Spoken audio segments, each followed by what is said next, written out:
This program was made possible by contributions to your PBS station from viewers like you. Thank you. Wish You Were Here, produced under an agreement with the Upper Cumberland Development District and made possible in part through support from the United States Department of Commerce Economic Development Administration. In the heart of Tennessee, there's a little slice of heaven you just gotta see.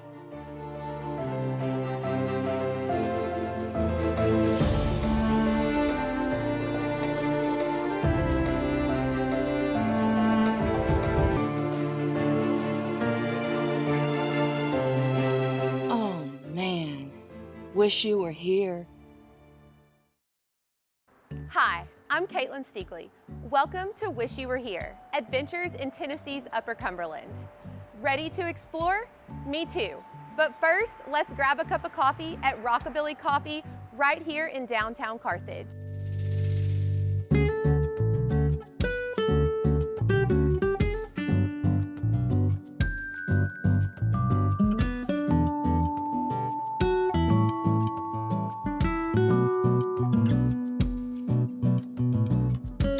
Virginia, thank you so much for having us. Yeah, thank you guys for coming. We want to hear about Rockabilly. Can you tell us the story of how Rockabilly got started? Yeah, absolutely. So I've wanted to do a coffee shop since I was about 13 years old, and I wanted to do it in a small town like Carthage, where I grew up. I wasn't ever intending to actually move back here, but after going to college, I just fell in love with the idea of coming home to a community and everybody knowing everybody, and I just really missed that. And it's been very steady, very well supported by the community. We do a full espresso bar, so we have some specialty drinks, we do regular coffee, and then my mom makes all of our pastries from scratch.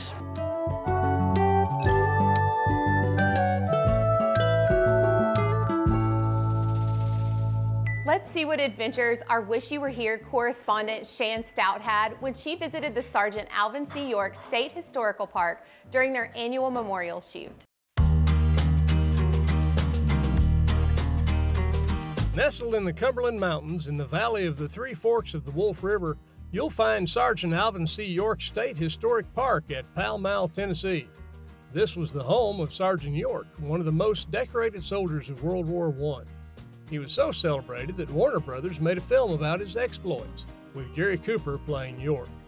The film, Sergeant York, became an instant classic and was the highest-grossing movie of 1941. The state park includes a visitor center where you can find out more about Sergeant York. You can take a guided tour of his house, check out the grist mill, and a reproduction of a World War I trench. A few times a year, the park hosts World War I reenactments and a variety of living history events so you and your family can experience a small taste of what it must have been like. Each spring, the state park hosts the annual Alvin C. York Memorial Black Powder Shoot. Shooters come from all over North America. Come on down. Visitors are welcome.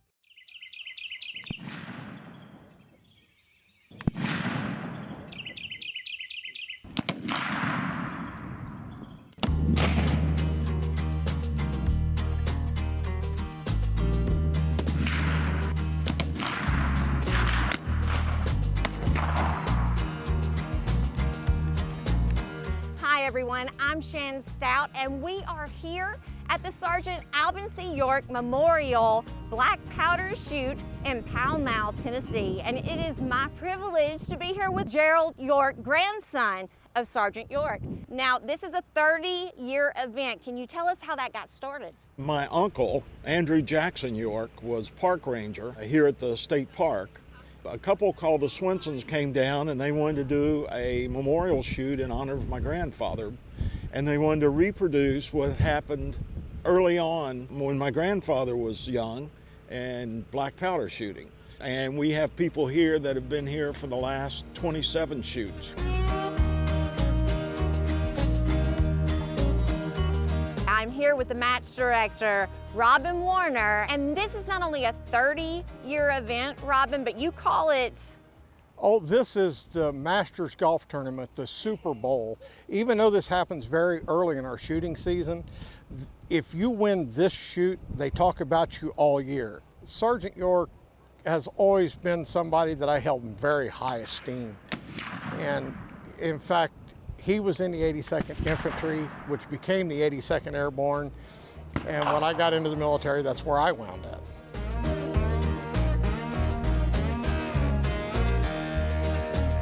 I'm here with Bill Burt, and he won the very first shootout. Now, what do you love most? How did you become a fan of shooting with black powder? I'm a TV person. I grew up with TV, Davy Crockett. That hooked everybody. They say that once you win, you have a #1 on your back, and then everybody's just trying to be better than you. I think that's such an honor. I think this is amazing. Yes, but that pedestal is very slippery. I didn't stand there very long.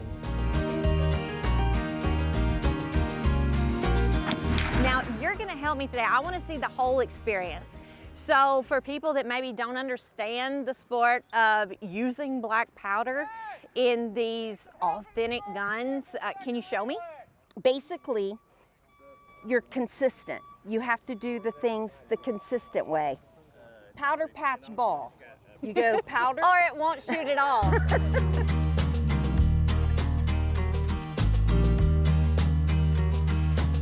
As a rule, unregistered visitors are not allowed to shoot a long rifle, both because of safety concerns and because this is a competition. However, in our enthusiastic Shan's case, the organizers kindly made an unheard of exception.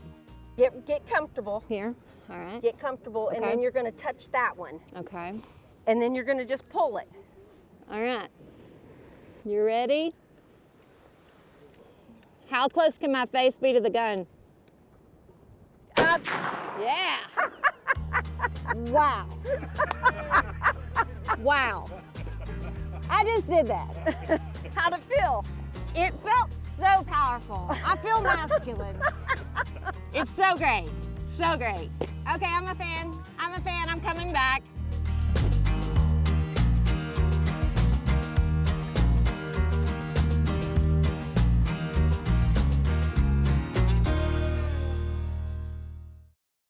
Let's see what trouble our Wish You Were Here correspondent Rafferty Cleary got into when he visited the Dale Hollow National Fish Hatchery just below the dam at Dale Hollow Lake.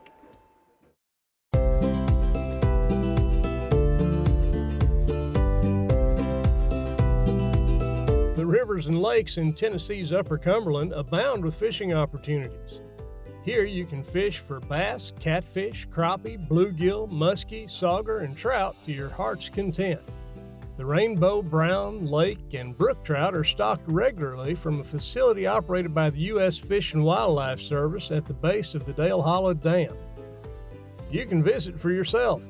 I'm telling you, you've never seen so many trout. Hello everybody, I'm Rafferty Cleary, and today we're at the Dale Hollow National Fish Hatchery.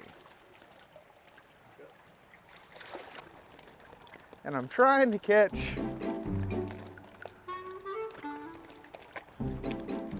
a rainbow trout.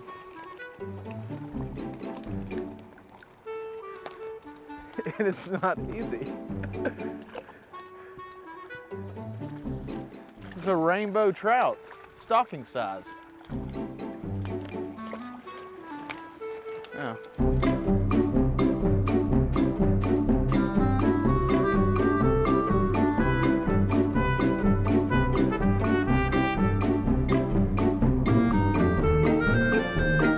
I'm with Thomas Reeves. He is a fish biologist with the U.S. Fish and Wildlife Service. Thomas, tell us a little bit about the Dale Hollow National Fish Hatchery. What's its main goals here? Our primary goal here is to make up for the human impact of the reservoir that's in place. That reservoir has increased the depth of Dale Hollow Lake and decreased the water temperature. The water's coming out of that reservoir. So the species that can survive in that waterway are now trout that we have to raise at this facility. Dale Hollow National Fish Hatchery runs at 16,000 gallons per minute. So our facility has focused most of their efforts on rearing the eggs to actual catchable size. So this facility grows out millions of catchable size trout every year. I'm with David Capps with the U.S. Fish and Wildlife Service. David, what type of impact is the Dale Hollow National Fish Hatchery having on local fishing opportunities? We have a lot of opportunity here at Dale Hollow. We stock the Caney River anywhere from 6 to 7 months a year. We do local stocking here also below the hatchery at a stream, and we also stock the Obi River on a weekly basis. So David, what about beyond local? I mean, how many fish come out of this facility, and then how far does the reach extend as far as where you're providing fish to? Approximately, we'll do about 1.7 to 2 million fish throughout Middle Tennessee and Eastern Tennessee, and we also go as far as to Alabama, and we supply Georgia also with trout. And as far as pounds, we'll probably stock anywhere from 300 to 350,000 pounds a year from this facility.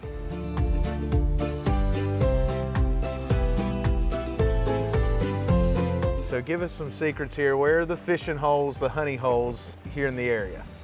Everywhere.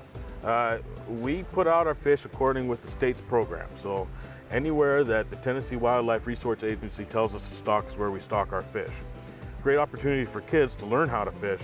We stock the Hatchery Creek, the water that's coming out of this facility. We stock it every single Friday without fail, except for maybe holidays. We'll stock it on Thursday instead of Friday. And then we'll also stock the Obi River and everywhere local for the hatchery as often as possible.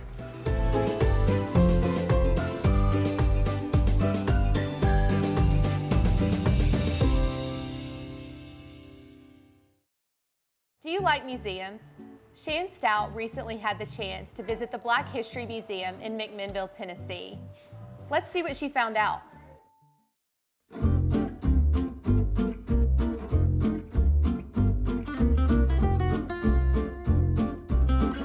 It is my pleasure to be here today in beautiful McMinnville, Tennessee. We're here at the Black History Museum of Warren County, and I have Wayne Walford. He's not only the director, but the curator of the museum. Now, Wayne, thank you so much for having us today. Can you tell us a little bit of how the Black History Museum got started? Well, the mission came from upstairs, and I grabbed it by the reins. It needed to be done. We're only 1% here. We have some very influential people in Warren County. If you're a history buff, you're not going to want to miss this. Will you give us a tour? Yes, I can.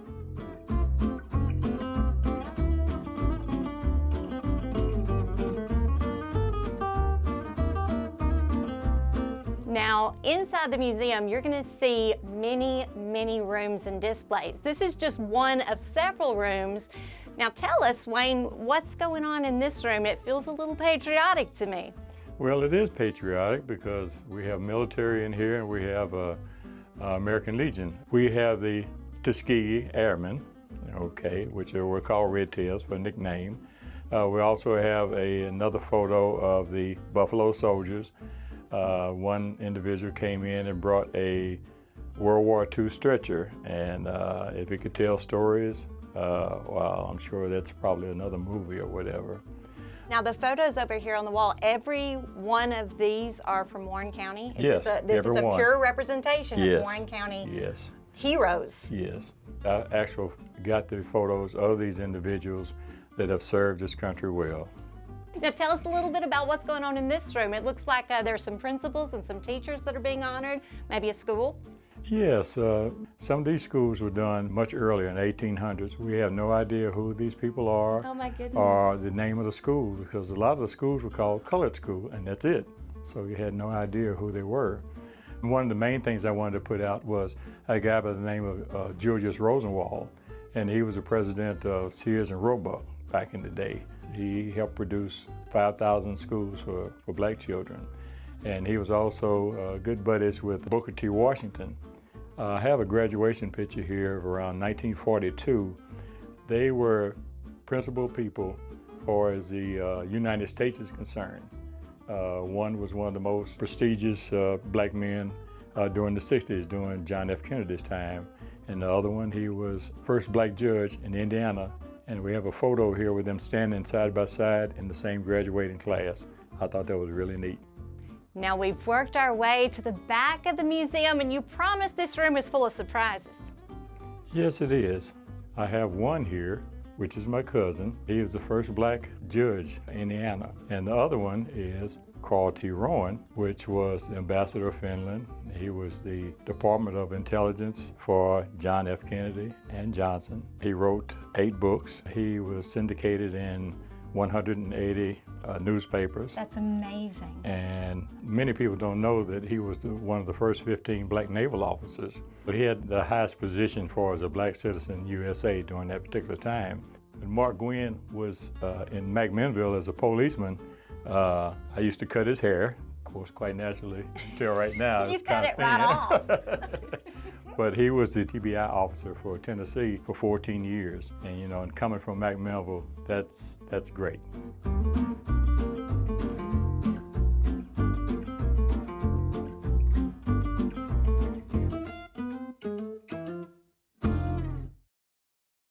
Our correspondent, Rafferty Cleary, recently visited the Red Silo Brewing Company in Cookeville, Tennessee, a popular watering hole amongst both locals and visitors.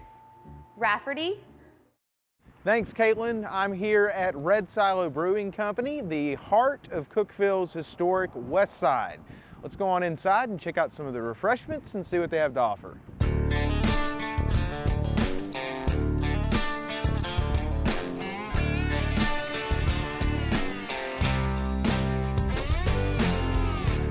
I'm here in the brew room at Red Silo Brewery with Jim Helton. He is the co-owner of Red Silo Brewery. Jim, how many brews are you all concocting in the brew room? We have 30 beers on tap, and we probably have upwards of 50 recipes. So Jim, who's the master of these concoctions in the brew room? Nephi Benegas is our brewer. He came on board about 2 years ago, and he's done a fabulous job of following our recipes and replicating our recipes, because consistency is a big thing in craft brewing.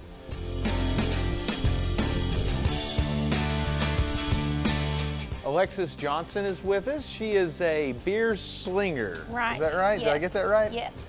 We're gonna reverse roles today. I'm gonna be beer slinger and she's gonna grade me to see how good I do. So let's go ahead and give it a shot here.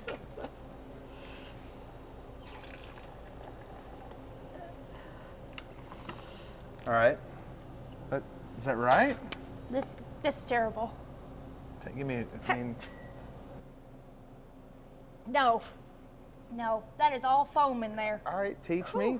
All right, Come on, all I right. can get this. So, first step, All right, grab your glass, and then we are going to rinse it. rinse. Yes, it's going to make the glass nice and cold. That was get the out key. any dirt, That was dust. the key step that I missed. Yeah, right a little there. bit. Okay. All right. All right, now you're going to tilt your glass a little bit. All Yep. right. Pull the tap all the way forward.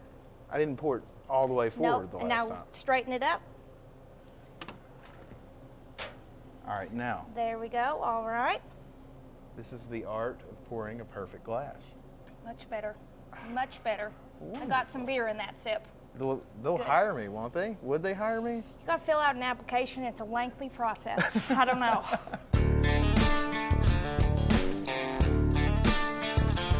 Alexis, Jim, so 30 brews on tap here at Red Silo. Let's call these your 6 finest, at least, lined up here. The garnishes. Alexis, explain what these two are here. So this one is our Belgian thong. It is going to be similar to a Blue Moon, so it does have that nice citrusy taste to it. So we add the orange to just add a little more pizzazz. The one with the lime is our Big Mexican. It is a Mexican amber lager. So of course that lime just kind of heightens the flavor. Pizzazz. I like yes. pizzazz there. All right, Jim, so tell us a little bit about the remaining brews here. Well, the darker beer nearest you is our peanut butter porter, and it's been a staple of ours since we opened. We actually were making it before we did open. I got threatened with cutting my tires if I took it off tap to keep it a seasonal beer, but it's on tap all the time. The next beer in line is our Dublin Coffee House. It's a seasonal, it'll come in once a year. The next one is our Honey Bear Blonde. It's a honey ale, obviously. It's been one that we made for a graduation several years ago, and it's been so popular we kept it on tap. And we have just recently started making seltzers. This is currently our cotton candy seltzer, and it's a very, very popular product. This one doesn't even last a full day. Once it's on tap, people come running. Lasts probably maybe 4 or 5 hours before the keg's gone. Well, that's all for now. Make sure you stop into Red Silo next time you're in the Upper Cumberland. Cheers. Cheers.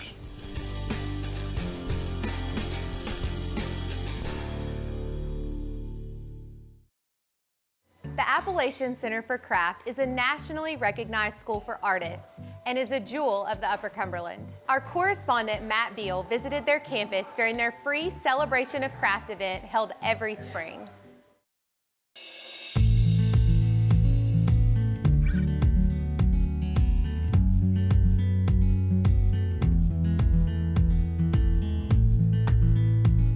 Hello and welcome to Wish You Were Here. I'm Matt Beal here at the beautiful Appalachian Center for Craft with our special guest, Kim Winkle. I'm excited to have you. Tell us about the Appalachian Center for Craft.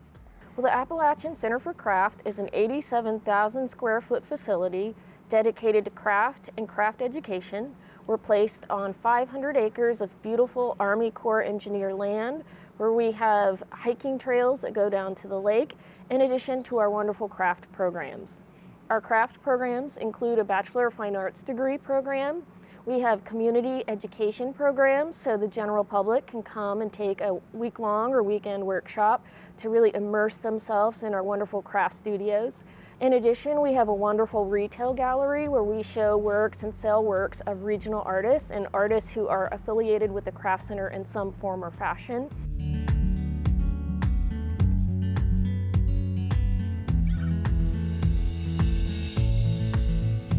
As a man of action, our correspondent, Matt, decided to take part in one of the hands-on craft activities. One young guest agreed to teach him how to create a paper book. So you do this, and then... Like this? No, that's not how you do it. That's not how I do it. Okay, how am I supposed to do it? You gotta pull it up to all the way top, up. Okay. and then crease it. And then the next part you do is you fold it Like the this? other way. Yes. Okay. And then you crease it. Well, look, I'm getting better at this already.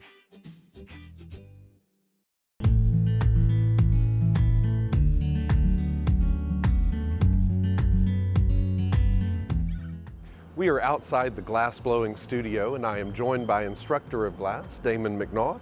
So tell us, what is the most challenging aspect of glass blowing? I think probably one of the most challenging aspects of glass is getting the piece away successfully. There's a lot that can go wrong. The process is complex and involved. And as you've seen in the hot shop, it's a team effort. And so we hope everything goes right from start to finish and that we can get the piece away successfully. Absolutely. And how hot does the glass actually get? The glass is quite hot. The furnace with our glass is 2,150 degrees Fahrenheit. And so that puts the oven at home in perspective. It's hot. Yes, it does.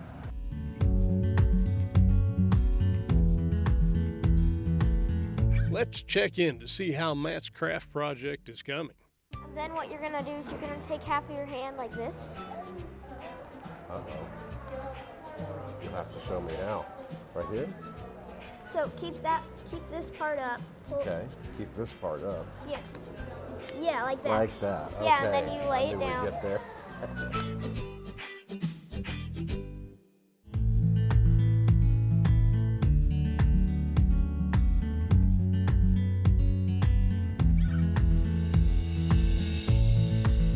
We are outside the blacksmithing shop, and I'm joined by Associate Professor of Metals, Dan Randall. Dan, I understand that the Craft Center is one of only 2 higher education institutions in the country that offers a bachelor's in blacksmithing. So tell us, how would a graduate of the program put those skills to use after graduation?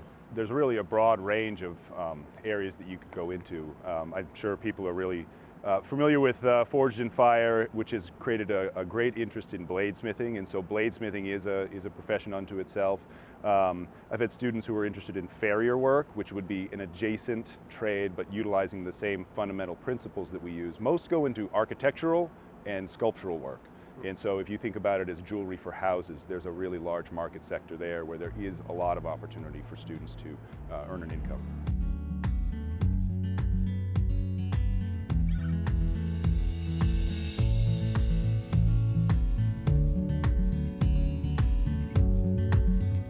We are outside the wood studio, and I'm joined by Assistant Professor of Wood, Annie Evelyn. Tell us about the woodworking program here at the Craft Center.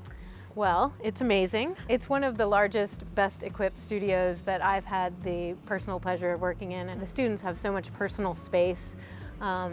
And also the class sizes are really small, so the students get really personalized attention. Matt, are you finished with that paper book yet? Then you do the same thing for about 5 times, and it can be And then we different put colors. it all together. Yes, and and that's then what makes our book. yeah, and then you glue it all together, and then it happens. It becomes. Wow, look at that. And you That's can awesome. glue it together, but like this, or you could keep it closed, and then it would be like a little book, and you could write stuff in it. I still have some work to do, I think. You do. Don't worry, Matt. You have other strengths.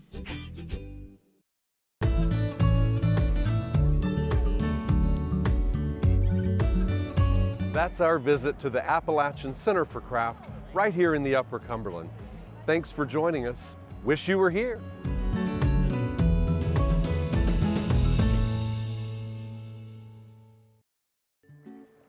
Oh wow, you're really gonna have to visit this place. Meanwhile, join us next time for more adventures in Tennessee's Upper Cumberland. Wish you were here.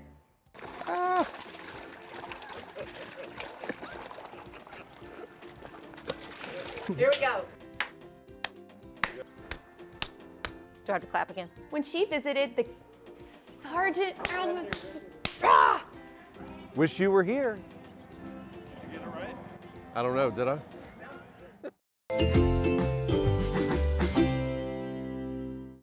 Wish You Were Here, produced under an agreement with the Upper Cumberland Development District and made possible in part through support from the United States Department of Commerce Economic Development Administration.